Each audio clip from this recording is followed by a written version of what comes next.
Now we are going to talk about band pass channels. Examples like channels like your optical fiber or your air, that radio channel, all of them fall under band pass channels, right? Because the allow generally microwave frequencies. Your radio channel allows microwave frequencies. It supports RF basically. That's why this discussion basically falls under this heading. Okay, right. Look at the statement. The discussion of the baseband transmission can easily be extended to bandpass transmission through the carrier modulation. This is the very important word, carrier modulation. So if you want to send your baseband signal through bandpass channel, baseband in the sense, if I use the pen here,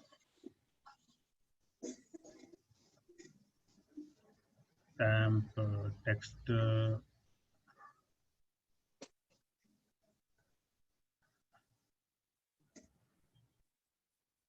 select, draw only, we shall draw this line. Okay. So guys, here, if I say baseband, fine. So in particularly in frequency domain, the spectrum may occupy the frequency starting from 0 to some value. Whereas in band pass,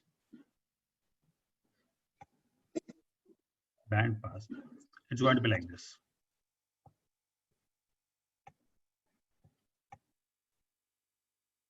Look at this. Okay.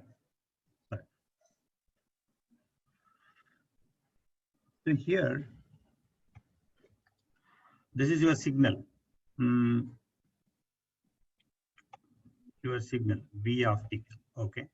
And this is your channel C of t. Look at this. You may understand. So the input signal we are sending on the channel are having the frequency starting from 0 to some value. But your channel is supporting frequency from the starting value is 1 to ending value 2. Right. The spectrum should fall under this one. So the V of t cannot be transmitted over C of t directly. Okay. All of you mute your audios. Yeah. So for this, what we have to do? How to send this V through this C?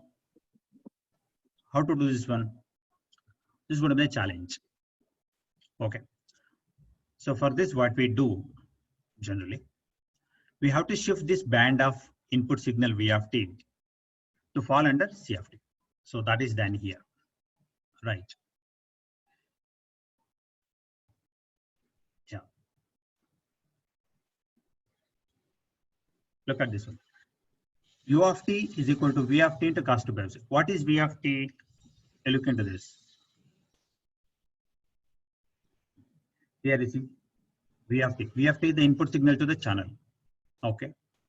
This input signal to the channel first multiplied through cos 2 pi of ct. Why multiplied through cos 2 pi of ct? Because you have to shift V of t spectrum to the channel spectrum. Okay. Shifting is done through multiplication by cos 2 pi of ct. That's the most important point. Okay. This is like a modulation, right? So baseband signal V of t is shifted to some other spectrum so that it matches with the channel by multiplying with cos 2 pi of ct. Correct. This is what we do in PAM, pulse amplitude modulation. So in pulse amplitude modulation, you have to multiply the input signal by cos 2 pi of ct to shift the spectrum of V of t to new spectrum, which falls under channel spectrum, having the center frequency fc. But in QAM signal, quadrature amplitude modulation signal, there the name itself indicates it's quadrature. Quadrature means 90 degrees. That means there won't be one carrier, there will be two carriers here. One is cos 2 pi of ct, another one sin 2 pi of ct. Frequency same, the phase shift of 90 degree, correct? Right. So here what we do in quadrature concepts, the signal V of t, basically V of t is complex signal, which is separated into two parts, real part and imaginary part. Okay. The real part is Vc of t, imaginary part is Vs of t. Okay. Is C taken from cos term, S taken from sin term. Okay, now Vc of t is the amplitude of the cos function. Vs of t is the amplitude of the sine function. Okay. Vc of t plus Vs of t put together they become V of t. So V of t is a complex number. That signal is complex. After separating real and imaginary part, we multiply this. So in QAM, what is the concept? The real part of input signal is multiplied with cos. Imaginary part is multiplied with sine. And finally, both of them are added. Even the after adding, signals do not get added because they are quadrature in nature. That means 90 degree separate. So they are transmitted over the channel, right? This is what the idea through bandpass channels. So only one idea is before transmitting baseband signals through bandpass channels, if you are doing PAM, multiply with cos. If you are using QAM, multiply the real part of the signal with cos, imaginary part with the sine. Okay. In the earlier class, even in your diagram, you have seen that one. V of t come from transmitting filter here. Transmitting filter. Okay. What is the job of the transmitting filter? It converts input data, that is ones and zeros, into waveforms. Okay. The waveform is called GT of t in time domain, GT of f in frequency domain. So GT of t is the time domain signal representing either 1 or 0. Okay. Look at here, the summation sign. GT of t here is a waveform representing 1 bit. Okay. Next bit will be represented by GT of t minus t.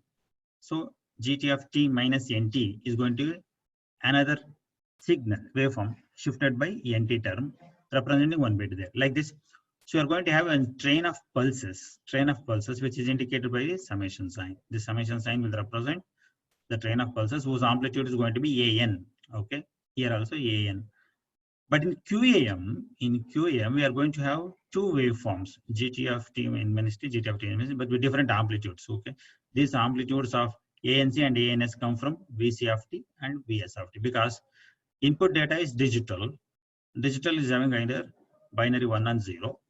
The binary 1 and 0 may be represented by positive value or negative value in polar form, positive value and 0 value in unipolar form. So these ANC and ANS stand for those amplitude values of the pulses.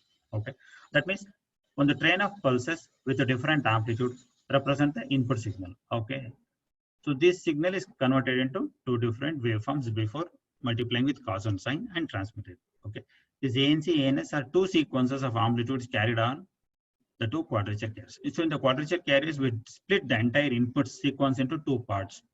Okay, one is odd sequence, another one is even sequence. Odd sequence will get you VC of t, even sequence will get you VS of t, and later multiply with cos and sine and modulate it. So this block diagram already we discussed twice. So just I have given here just for your convenience. Okay, a more compact mathematical representation of the baseband signal is equivalent to complex valued baseband signal. That's all. So let me clearly tell you about this sentence. Every band pass signal is which is complex in nature will be having two baseband signal inside. That is the real part and imaginary part. Got the idea? So we can split every band pass signal into two parts. All right. So that is cos part or sine part, or real part or imaginary part. Okay, and both of them will be baseband signals. Look at this one. One band pass signal will be having two baseband signals inside. Okay, so if you go back here, look at this. If VC of t, this fellow, VC of t is basically baseband signal. After multiplying with cos, it becomes band pass. So U of t is a band pass. Okay, U of t. This U of t can be further split into two parts. That is real part and imaginary part. Both will be baseband signals. This is a complex representation. Okay, every band pass signal can be represented in terms of two complex valued baseband signals. That's it. So I'll summarize this one. Your input signal can be expressed as a complex signal VC of t minus j VS of t. Accordingly, you're going to have two waveforms. After passing this one through the transmitting filter, you're going to get two waveforms, one for real part, another for imaginary. Correct? After taking the waveform T of t as common factor here, you will get the complex number. The ANC minus JANS can be simply called AN. Even though I'm calling it AN is a complex number. Okay. In what sense it is complex number? Because it is having two information inside. One is amplitude, another one is phase. Okay. At every point of time, there is one information symbol. Every information symbol has two parts inside. One is amplitude, another one is phase shift. Phase shift means position. That means the bit may be coming in the first position, second position, third position, or eighth position, or 100th position. Like depending upon the position in time, you can identify the bit. So like that, every bit has two information. That's why it's complex. Real value will be having only one value. It's having a complex number. Okay. The same explanation is given over here. Okay. Finally, as I said, V of t, sorry, U of t is V of t into cos 2 pi of ct, which can also be represented in complex form. U of t is equal to real part of V of t into e power j 2 pi of ct. Right. Where V of t is baseband. After multiplying with e power j term, it becomes band pass or cos. Okay. So the received band pass signal, this is about transmitting part. The received band pass signal will be like this. W of t will be received, right? Okay. The received band pass signal will be here. The received signal is R of t. So where is R of t? Recall, go to previous slide. Look at here, guys. This is R of t. It's after the channel. There's the input to the receiving filter. So R of t is the received signal. The last sentence, look at the last one. R of t is the received signal. It's multiplied by e power j 2 pi of ct and take the real part to get back to signal. So put this concept in block diagram. Right. What is it? Once you receive the signal, okay, okay, use your pointer. Okay. Once you receive the signal here, right? This is not visible for me now. Okay.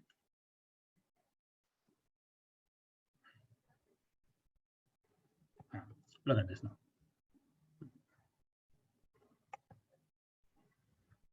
The received signal, this fellow R of t, is multiplied with cos 2 pi of ct and sin 2 pi of ct. Why multiplied? Because this received signal already contains cos term and sin terms. By multiplying again, they become cos square and sin square. And cos square after expansion, cos square theta becomes 1 plus cos 2 theta. 1 plus cos 2 theta. So similarly, cos square 2 pi of ct becomes 1 plus cos 4 pi of ct. So 4 pi f ct stands for the frequency 2 fc. This is a very high frequency, which is removed by low pass filter. So what you are left with 1. So 1 will be multiplied with your V of t. So you are going to get here V of t. So the real part of the transmitted signal coming here and imaginary part of the transmitted signal. That means real part means this AN becomes ANC, imaginary becomes this becomes ANS. Okay. This V of I and V of K stands for the noise components after passing through the channel. Okay. So this is your information. So what I'm trying to convey that in band pass, there are going to be two communications, one with cos term, another with sin term. Cos term carries a real part of the information signal, sin term carries imaginary part of the information signal. Both of them are going on the channel separately. Both of them are received and processed separately, and both of them are combined in the end to get back our V of t. That's going to be summary of this discussion. So V of Y of t final output is equal to summation of AN into X of t minus NT. X of t is the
Okay.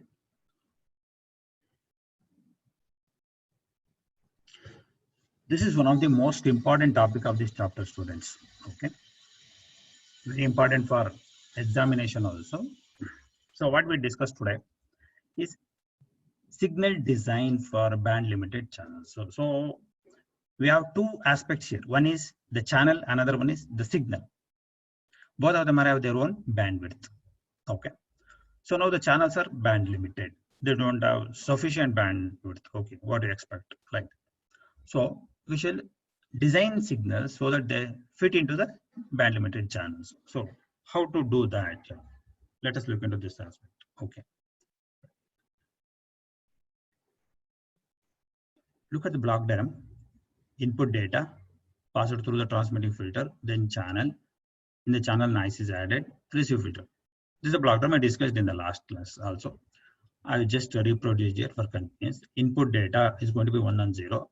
This 1 and 0 is shaped by this transmitting filter, which will give V of t. So V of t becomes finally input waveform, input signal. Okay. This V of t contains GT of t train pulses inside and pass through the channel. What are the output of the channel? H of t. So this is what I want to do. Input of the channel is V of t. Output of the channel is H of t. Then addition of the noise is, that is N of t. N of t is the AWGN. Finally, what is going to the receiver is R of t. Okay. The output of the receiver is X of t. So here the challenge is all the three filters, transmitting filter, the channel and the receiving filter, all the three must be linear filters. Just to start with our discussion, we assume that all the three are this fellow, channel and receiving filter. Both, all the three must be linear. Then only the discussion goes in easier way. Later we can convert it to complex forms or non-linear parts. So output of this channel is a linear filter. I told input of the linear filter is V of t. So output of the channel is given by the convolution. So output of the linear filter H of t is equal to input V of t into C of t. C of t is the impulse response of the channel. Okay. So this V of t is having a train of scaled pulses, as I said already. See, V of t is just waveforms. See, here GT of t is one waveform, maybe one rectangular pulse, okay, representing one bit. So when you take the complete all the sequence, all the bits, the sequence of bits, the complete waveform is called by V of t. Okay, yeah, if you know this fellow, right? So now H of t. Here I put H of t convolution of V of t. I told you. So V of t contains this train pulses. Correct? Actually, this is not G of t. Train of scaled pulses. Which pulse? G of t pulses. Train of pulses means this flow. So that means V of t contains G of t inside. That's all. V of t is also a train of pulses. So pulse waveform is important here. For that case, we are taking it. We are redefining H of t as C of t into GT of t. Okay. So if you should know how to convert C of t with GT of t. Okay. So next one. If you go to R of t, what is R of t? Output of the channel or input of the receiving filter. Okay. Right. After that, X of t. So look at this X of t. X of t is equal to R of t convolution GR of t. R of t convolution GR of t. GR of t is the impulse response of the receiver. R of t is the input to the receiver. Input to impulse response. When you convolve, you will get the output because of the linear filter. But R of t is the summation of H of t and N of t. H of t and N of t. Summation. Substitute here. So finally, convolution. So if you separate these two terms, H of t convolution GR plus N of t convolution GR. Okay. H of t convolution GR of t is the signal part. N of t convolution GR of t is the noise part. Okay. How the receiver behaves on noise, how the receiver behaves on signal. Okay. The second part we shall keep it separately because this is a discussion for noise component. First part is most important because which contains the signal information. Right.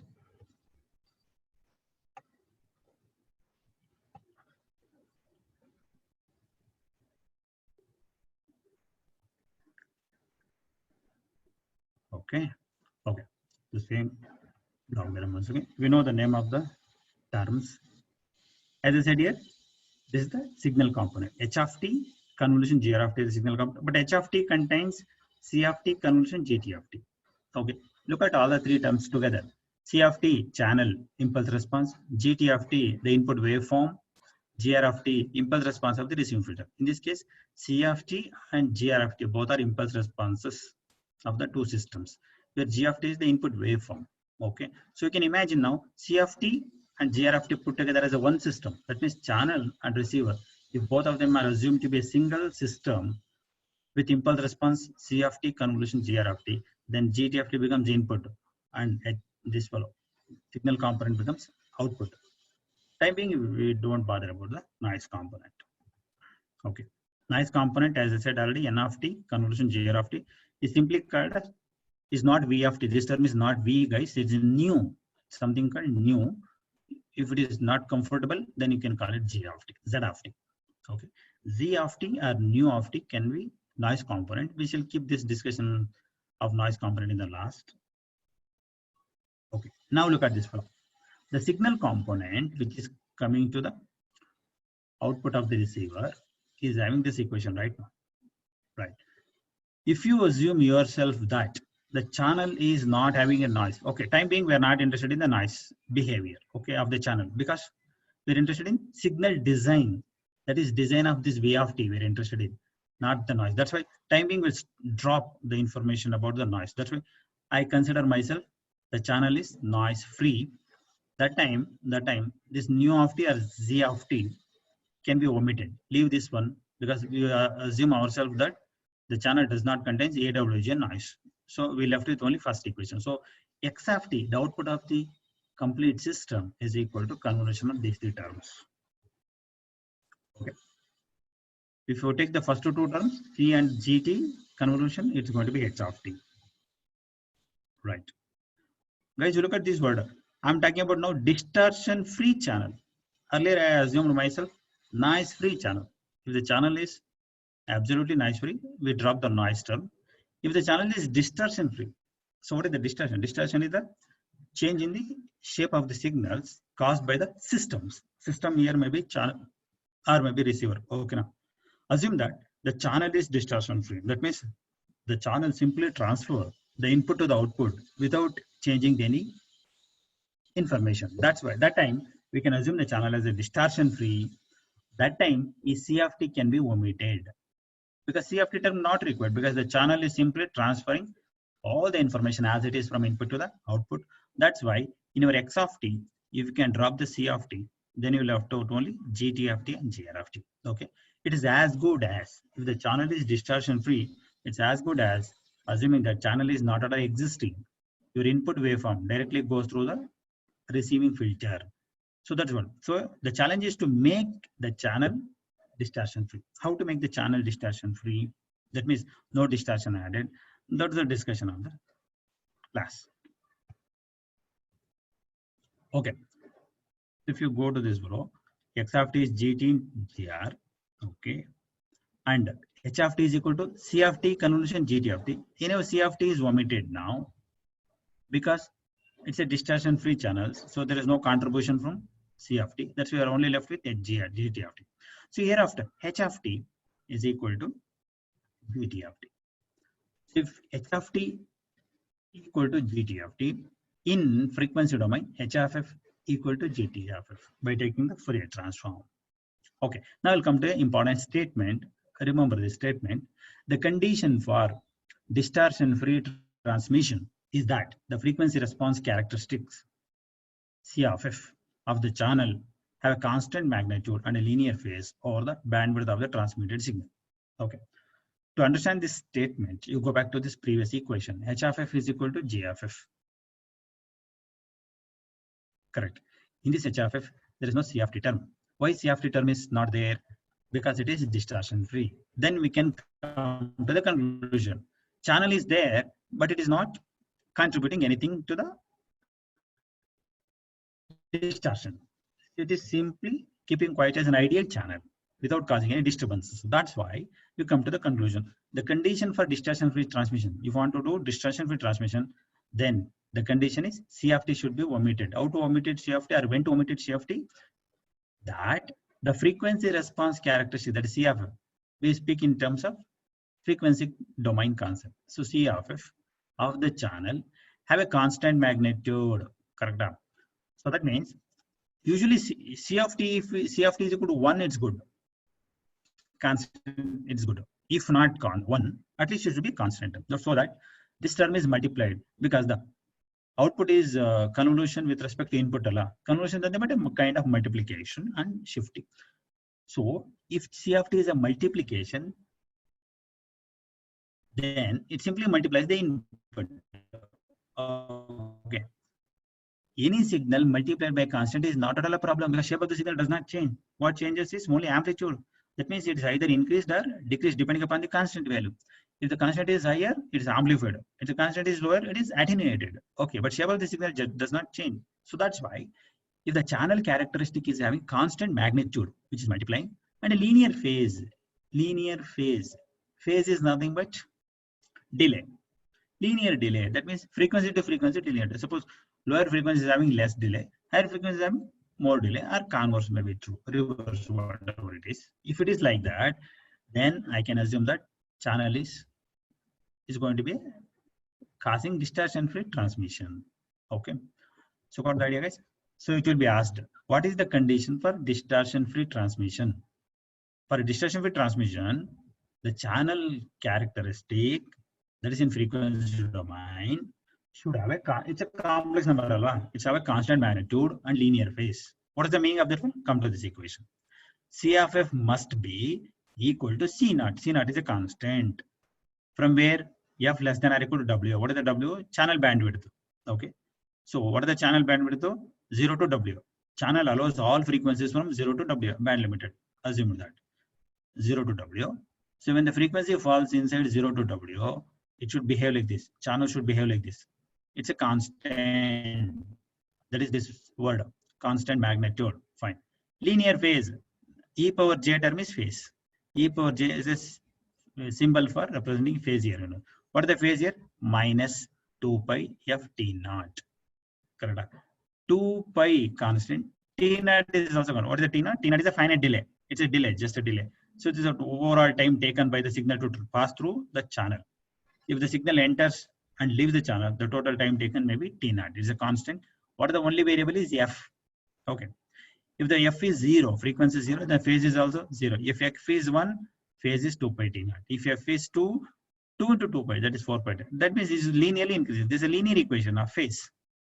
So if you write this as a separate equation, phase is equal to minus 2 pi f T naught. In that one, 2 pi T naught is a constant f. So phase is directly proportional to frequency. Phase is directly proportional to frequency. That's going to be linear phase. Anything proportional is linear phase. That means phase cannot be made constant. You cannot expect all the frequencies to travel with the same speed. High frequencies travel faster. Low frequencies travel slower. Okay, let them transfer. But they have to linearly, they have to change. That means what? 4f is traveling with the speed, then 2f should travel with half of the speed of the 4f frequency. So until the frequency response of the channel is having constant magnitude and linear phase, then we can assume this is distortion free. Okay, now you cannot make an ideal channel theoretically, practically. So we can assume, at least we can develop the concept of distortion free transmission like this. That means we have to try to make the frequency response of the channel in this way so that we can assume it as a distortion free. Right. Now, under the condition that the channel is distortion free, when the channel is distortion free, as I said, h of f is equal to gt of f.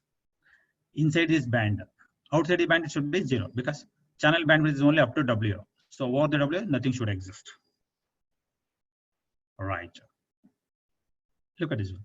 And we take the help of matched filter concept here. Okay. If you design the receiver as a matched filter, so that time the matched filter equation looks like this. So that means, go back this one. This first equation, h of f is equal to gt of f, says that the channel is distortion free. But matched filter concept says that the system what you have taken, if you behave in this way, then definitely it is a matched filter. So what the point? That means I am going to come to some conclusion. What is that one? If you want to make a distortion free channel, then we can design a system, maybe transmitting or receiving filter as a matched filter. If you design a transmitting and receiving filter as matched filters, obviously we can make the channel distortion free. Okay. The output of the periodic sampling times t is equal to mt, as that means of the output is sampled at t is equal to m into capital G. That time we are going to get this equation. This equation is taken from the first and second class discussion. Okay. The output of the channel, output of the complete system, that is y of t, after sampling, it's going to be mt. Earlier it was y of small t. Okay. It's going to be summation. So how did you get the summation? Just recall one summation I was talking about, summation of AM. Here what it was that time, if you can remember, it's going to be GT of t, t minus NT. It was there. A GT of t is input signal to the channel. At the output, GT of t becomes H of t, output of the channel. At the output of the entire system, complete system after the receiver, it's going to be X of t. Correct. If you recall block diagram, it's going to be X of t. X of t minus NT. Is small t becomes MT here because you are sampled here. Correct. Right. So the output, actually output at any time should be one pulse. But the summation says that there are infinite number of pulses. Where this infinite number of pulses came from? Correct. Actually transmitted one pulse. But where these terms are coming from? The last term is noise term. Okay. We can omit this one for noise free channel.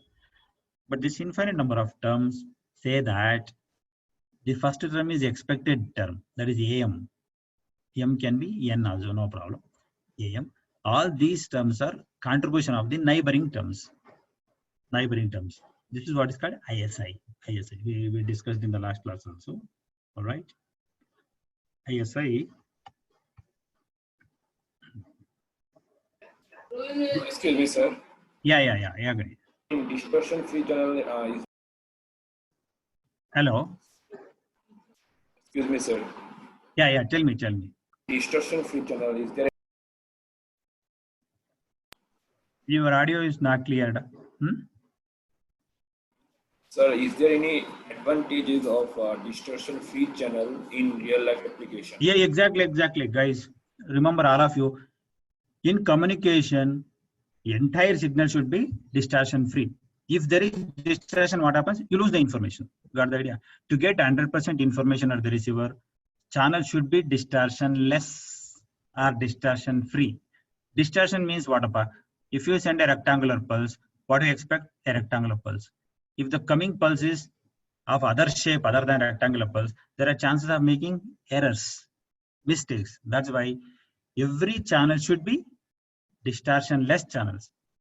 But we cannot make the channel distortion less because the channel is already existing in physical sense right now. So how to make the distortion less channel or distortion free channel? That's why I'm going to design a signal, input signal, so that the channel become distortion. Okay. Listen, all of you, the statement what I made just now. Channels cannot be made distortion free because they are already physically existing. So by designing the signals which are passing through the channels, I can make the channels distortion free. Example here, look at this equation, guys. This H of F is what? Frequency response of the channel, which should be distortion free. When it is going to be distortion free, it's going to be equal to GT of F. GT of F is the spectrum of input signal. That means you take the channel H of F, then design a signal GT of F. But actually, theoretically, we do reverse. First, we choose GT of F, then we go to H of F calculation. Now we do the reverse.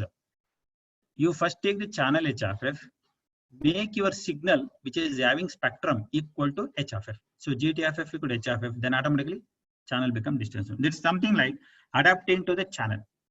Channel cannot be modified. You modify the signal so that signal gets adapted to the channel.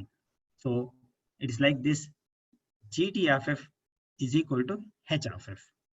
This concept is called by name matched filter concept. Okay, next class I will discuss one class what is matched filter in detail. See if the signal, the system whose output response is equal to input response. HFF is output of the channel. GTFF is input to the channel. If both the responses are exactly same, automatically the system is called by name matched filter. That means the filter is matched. That means the system is matched to the input. Okay, Dikshit, any doubt? No, sir. Okay, you got the idea? I'll put all these discussions in one sentence. What is that one? If the system, any system's output response and input signal spectrum, both of them are same, automatically the channel become distortionless. Okay. If you get any more doubts, you can discuss it with me anytime. Okay. The same equation is written here. This is the first term is the expected value. Actually, AM is transmitted now, and all these terms are coming from neighboring shifted term. That means neighboring terms. This is called ISI, inter-symbol interference. Neighboring pulses disturbing the present pulse. They act upon. Okay. The middle term represents the ISI.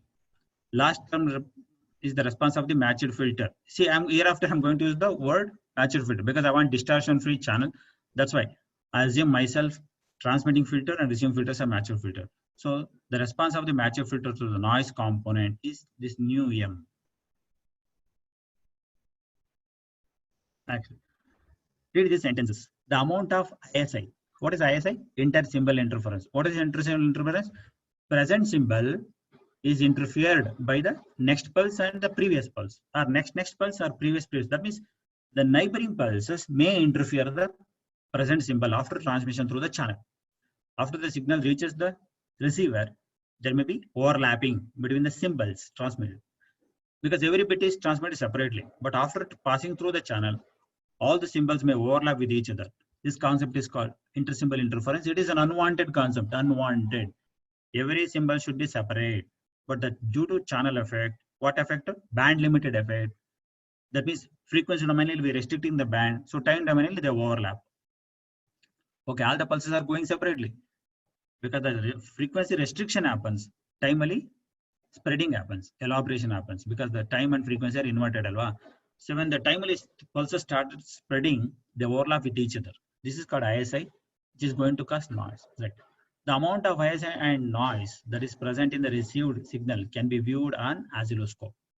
The second term and the third term, correct, can be observed on the CRO. That is a good thing, as observed on the CRO. Right. Specifically, we may display the received signal on the vertical input of the horizontal input with the horizontal sweep rate at 1/t. Okay, that means if you want to observe these things on the CRO, we have to connect the received signal to the vertical plate. Okay, and to the horizontal plate, we have to give the sweep rate of 1/t. T is the pulse width, 1/t. You have to give it. The resulting oscilloscope display is called eye pattern because it resembles the human eye. Look at this pattern. Guys, when you connect the received signal to the oscilloscope, the pattern appears like this. Okay, this is for binary and this is for quaternary. So like this pattern appears. This pattern looks like a human eye. That's why it's called eye pattern. Okay. So from this eye pattern, you can identify how much inter-symbol interference is happening. How much there is a overlapping between the neighboring pulses. Okay, right. So the effect of ISI. Okay, if ISI is there, what happens? If ISI is there, this eye opening will be reduced. That means it causes the eye to close. So more and more overlapping. So lesser and lesser space in this eye. See, this eye area is very small compared to this fellow. That means in binary, ISI is very less compared to quaternary. Okay, thereby reducing the margin for additive noise to cause the errors. Okay, look at this statement. Reducing the margin for additive noise to cause errors. Okay, whenever noise is added, what happens? Error comes. Okay, actually there is a noise margin, something called noise margin. That means that the difference in voltage up to which noise can be added. Okay, now suppose noise margin is more. So if noise can increase to a larger value, still error will not occur. If the noise margin is less, a small value of noise added will introduce errors. Okay, So this ISI reduces noise margin. For a good transmission, noise margin must be more, so that even though more noise is added, signal should not give errors. Okay. So this ISI reduces noise margins so that it increases errors. Look at this typical diagram, you will understand. This is the I pattern diagram we can draw on paper, right? So here, see this noise margin. This gap is called noise margin. Actually, see this shape here. This is having this width. This width should have been 0. Actually, should have been a line, a single straight line should have been here. But there is a thick line here, right? This line is because of ISI. If this thick line was not there, this noise margin would have been larger. So more noise margin is preferred. Okay, so that variations in the noise will not be contributing at the output. So okay, what are the first thing is now ISI, intersymbol interference, reduces this noise margin. Okay, if ISI increases, this width, this dark width increases, so noise margin decreases. Then small values of noise will introduce errors. Okay, then if you come to horizontal width, this represents sensitivity to timing error. So what are the timing error? We send one rectangular pulse, immediately we send another rectangular pulse, correct? If you do not sample properly, we may miss out the samples itself. Got the point? So we sample the signal and identify the bit transmitted, correct? Right. So if the gap decreases, then timing error increases. So we may sample the rectangular pulses coming at wrong places and may end up with errors. Okay. So horizontal width talks about timing errors. So improper sampling happens and causes errors. And vertical width causes noise margin. So effect of noise, this is the effect of sampling. So what the point? Right. Rectangular pulses should be placed so that if you sample a little bit in wrong places also, you should get the information. But because of the ISI, you lose the chance also. This width will correspond to distortion of zero crossings. So what are the distortion of zero? I'll draw the diagrams and show in the coming classes. So okay, here itself I'll try to draw and show you something. Okay, right here. So when you send a pulse, right, there'll be one pulse here. Okay, immediately one more pulse may be present here, and another pulse may be present here. It should be like this. It's like this at the transmitter. The receiver also should be like this. But due to channel, that is ISI, what happens, guys? Band limited. This is a high frequency, alva. So what happens? After transmitting through the channel, high frequencies are removed because of the band limited nature. Then the waveform may go like this. Yeah. Look at this one. You can blindly, with some experience, you can tell that here is one pulse, here is one pulse, here is one pulse. But exactly where is the pulse? It's quite difficult. Suppose ISI increases, then your waveform may even look like this. This is the infinite ISI. All look flat. Okay. If the ISI little less, that time like this, it may appear. It becomes very difficult for us to identify where the pulse was. Correct? If you do not, actually you have to sample here. Okay. You have to sample here. By mistake, if you sample here, where it's supposed to be 0 here, and you are going to some value here, then you may declare it as 1. Something like that. You may make a wrong decision. This is the effect of ISI. ISI is overlapping of pulses in time domain. Overlapping of pulses in time domain due to restriction in frequency domain. Why restriction? Channel is band limited. It cannot allow all frequencies. It will restrict the frequencies automatically. Time pulses spread. That's why don't choose these kind of pulses. That's the solution. Don't choose these kind of pulses for transmission through the channels. Right, because these are having larger bandwidth than the channel. So pulses should have lesser bandwidth than the channel. That's what I was discussing there. Distortion free channel. The shape of the waveform, that is GTFF, the GTFF should be taken from the channel. Okay, before you have to design a pulse, you have to take the help of the channel, look at the spectrum of the channel, then design the pulses. Automatically you can go with distortion. Right now. Okay, fine. Zero crossings, distortions of zero crossing means this is the zero crossing, right? No. Suppose there is a negative pulse, it's going to be like this. So these zero crossings, look at this one. Here zero crossing itself is missing. Correct. Actually, you have to make a sampling somewhere near the zero crossing. Correct. So that time you miss the zero crossing, you end up with errors. So this will tell about zero crossing. So this width increases. This width increases means this zero crossing width also increases. If zero crossing is zero, so this width won't occur in this case. Likewise. Okay. Peak distortion. That means the pulse amplitude peak is there now. When this gets distorted like this, flat, this becomes like this, then you're going to have this height. Okay. So in summary, by looking at this pattern on the CRO, we can easily identify what is going on. What is the extent of ISI? Okay. The ISI reduces this eye opening. This eye opening should be larger. Eye opening should be larger. Otherwise, what happens? Once it blocks, once this eye opening completely closes, all symbols look alike. It's impossible to identify ones and zero. So 100% error. So that's why ISI should be reduced. ISI is an unwanted thing. To reduce the ISI, properly choose the waveforms. Properly choose the waveforms. Before choosing the waveform, before designing the waveform, you have to look into the response of the channel. So that is the topic of today's discussion, what we are talking about. Correct?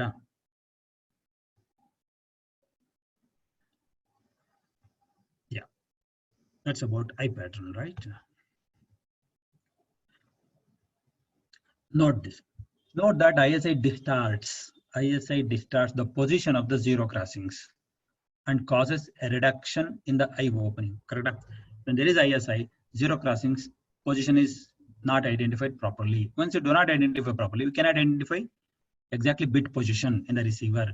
When you do not identify bit position, there are chances of missing 1 or 2 bits in the output itself. So if you send 10,000 bits, you may lose 2 bits in this one. This is a very important problem, right? As a consequence, the system is more sensitive to synchronization error. Once the timing information is lost, synchronization error automatically comes into play. You cannot synchronize receiver with respect to transmitter. Okay, where bit was sent, you may not identify the same bit, and exhibit a smaller margin against additive noise. Okay, so 2 things happens. Your system and then your receiver becomes sensitive to synchronization error. If the synchronization misses, then there are chance of getting error. So highly sensitive synchronization, it's very difficult to manage. Okay, and also noise margin reduces, as I said. So to reduce these two, so to solve this problem, we have to go for signal design. The problem of signal design for ISI will happen under 2 conditions. Now I'm going to explain you how to design a signal for minimum ISI. So for that, we are going to have 2 headings. One is there is no ISI at the sampling instance. Second one, a controlled amount of ISI is allowed. Okay. First, we try to design the system for no ISI, absolutely 0 ISI. We'll try to achieve it. If not possible, you go with a controlled amount of ISI. Okay, let them overlap by only little bit, so that error should not occur in large number. Okay, so signal design will go for 0 ISI and little bit controlled ISI. Yeah. Now we talk about 0 ISI. Okay, the design of band limited signals for achieving 0 ISI. So for this fellow, this is an ideal case actually, which doesn't happen most of the time. So this is suggested by Nyquist. That's why we go with the discussion called Nyquist criterion. The output of the receiving filter, sampled at t is equal to mt, is given by this equation already given. So the first term is the correct term. This is the required term, where AM is my information. X of 0 is a constant term, which is multiplying my AM. X of 0 is called scaling. My input information is scaled. Okay. Until X of 0 is constant, I don't mind. My information is safe. Okay. Only thing, second term should not exist. This is the ISI term. Okay. So you have to make this 0. That means X of mt minus nt should be 0. Here M is called sampling instant. N is called transmitting instant. Okay. Now, when n equal to 0, I send 1 pulse. When n equal to 0, I got this X of 0, first pulse. When n equal to 1, second pulse. N equal to 3, third pulse. Like this, when n value changes, we send the pulses. Here m is sampling instant. When m equal to 0, first pulse is identified. M equal to 1, second pulse is identified, the receiver. Actually, m and n should be exactly same for 0 error, correct? This is, if m and n are not same, then it's called synchronization error, correct? M is taken at receiver, n is taken at transmitting, guys. So to make m and n equal, so that you can avoid ISI problem, okay? To remove the effect of ISI, very important statement, guys. To remove the effect of ISI, intersymbol interference, it is necessary and sufficient. It is necessary and enough that x of mt minus nt is equal to 0. This term should be completely equal to 0. That means x is received, okay, sampled at m instance, transmitted at n instance. This will be 0 for n is not equal to m. When n equal to m, that means transmitting time, sampling time, both of them are same, means there is no error. They will get first term. The first term is called n equal to m term. So when n is not equal to m, this term should be completely 0. That means this should go to 0 and x of 0. This fellow should not be 0. Then you will lose information result. This can be anything other than 0. Okay. So this condition is called Nyquist condition or Nyquist criterion. So Nyquist criterion says that this term should be completely 0 mathematically. How you achieve it, we'll see that later. Okay. All right. Time being, this x of 0 can be assumed as 1. It's a scaling factor, so forget about it. Then you will get back your am. Okay. So when n is equal to m, am becomes an. That was my transmitted symbol. Am is equal to an. Correct. Right.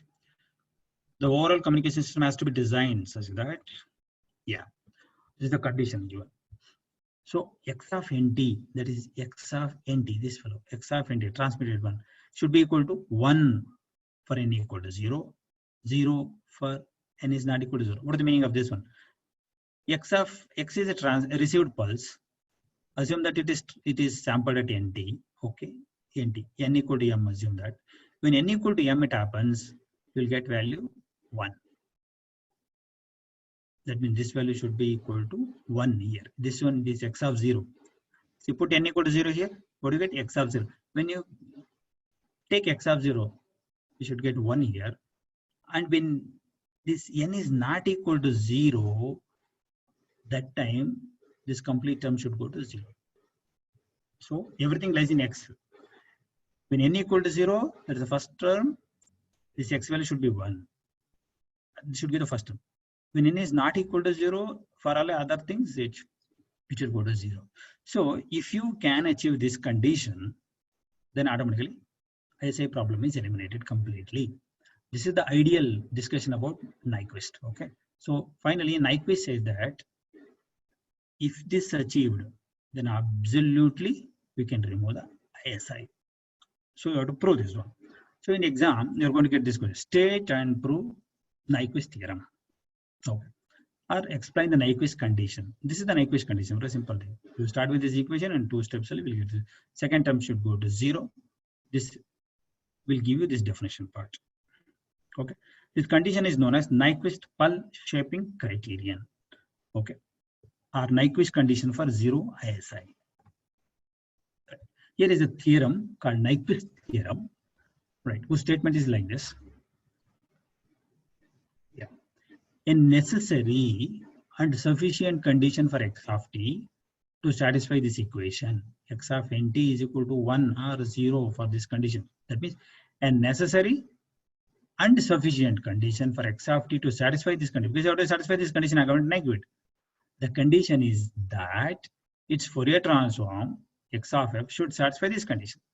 Okay, this condition is given in time domain, and this condition is in frequency domain. So whichever is easy to achieve, you can do it. So either approach Nyquist condition in time domain, or you can try in frequency domain.